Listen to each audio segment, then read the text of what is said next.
സംസ്ഥാനത്തെ വിദ്യാലയങ്ങൾ വേനലവധി കഴിഞ്ഞ് ജൂൺ 2-ന് തന്നെ തുറക്കുമെന്ന് മുഖ്യമന്ത്രി പിണറായി വിജയൻ.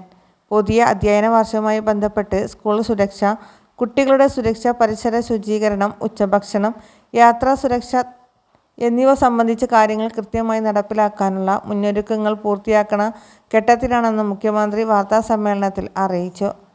ബന്ധപ്പെട്ട തദ്ദേശ സ്വയംഭരണ സ്ഥാപനങ്ങളിൽ നിന്ന് സ്കൂൾ കെട്ടിടത്തിൻ്റെ ഫിറ്റ്നസ് ഉറപ്പുവരുത്തുന്ന സർട്ടിഫിക്കറ്റ് ഉണ്ടെങ്കിൽ മാത്രമേ ക്ലാസുകൾ നടത്തുവാൻ കഴിയൂ. നിർമ്മാണ പ്രവർത്തനങ്ങൾ നടക്കുന്ന സ്കൂളുകളിൽ കുട്ടികൾക്ക് പൂർണ്ണ സുരക്ഷിതത്വം ഉറപ്പാക്കുന്ന രീതിയിൽ പണി നടക്കുന്ന സ്ഥലം മറച്ചു കെട്ടേണ്ടതാണ്. സുരക്ഷ മുൻനിർത്തി സ്കൂൾ പരിസരം വൃത്തിയാക്കേണ്ടതും അപകടകരമായ സാഹചര്യങ്ങൾ ഒഴിവാക്കേണ്ടതും ഭിന്നശേഷി കുട്ടികൾക്ക് ആവശ്യമായ അടിസ്ഥാന സൗകര്യങ്ങളും പഠനാന്തരീക്ഷവും ഉറപ്പുവരുത്തണമെന്നും അദ്ദേഹം പറഞ്ഞു. ഓരോ സ്കൂളുകളും ഒരുക്കുന്നത് സംബന്ധിച്ച് പ്രവർത്തന പദ്ധതികൾ രൂപീകരിക്കണം. തദ്ദേശ സ്വയംഭരണ സ്ഥാപനങ്ങളുമായി ബന്ധപ്പെട്ട് സഹായം ലഭിക്കേണ്ടതുണ്ടെങ്കിൽ അതിനുള്ള നടപടികൾ പ്രധാനാധ്യാപകർ സ്വീകരിക്കണം. ഓരോ ക്ലാസ്സിലും കുട്ടികൾ നേടേണ്ട അറിവും കഴിവും അതത് ക്ലാസ്സിൽ വെച്ച് തന്നെ നേടി ഉറപ്പുവരുത്തുക എന്ന ലക്ഷ്യത്തോടെ സമഗ്ര ഗുണമേന്മ വിദ്യാഭ്യാസം ആസൂത്രണമായി നടപ്പിലാക്കാൻ സർക്കാർ തീരുമാനം എടുത്തിട്ടുണ്ട്.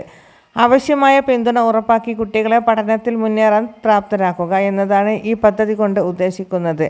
ജനാധിപത്യം, മതനിരപേക്ഷത, തുല്യത തുടങ്ങി ഭരണഘടന വിഭാവനം ചെയ്യുന്ന മൂല്യങ്ങളും സാമൂഹിക മൂല്യങ്ങളും പൗരബോധവും കുട്ടികളിൽ ഉള്ളവനാക്കുന്ന തരത്തിൽ പഠന പ്രവർത്തനങ്ങളെ വിപുലീകരിക്കണം.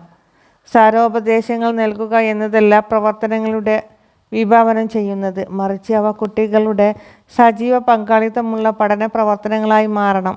ജൂൺ 3 മുതൽ 13 വരെയുള്ള ദിവസങ്ങളിലാണ് ഈ പ്രവർത്തനങ്ങൾ നടക്കേണ്ടത്. ഈ ദിവസം 1 മണിക്കൂറാണ് ഇതിനായി നീക്കിവെക്കേണ്ടത്.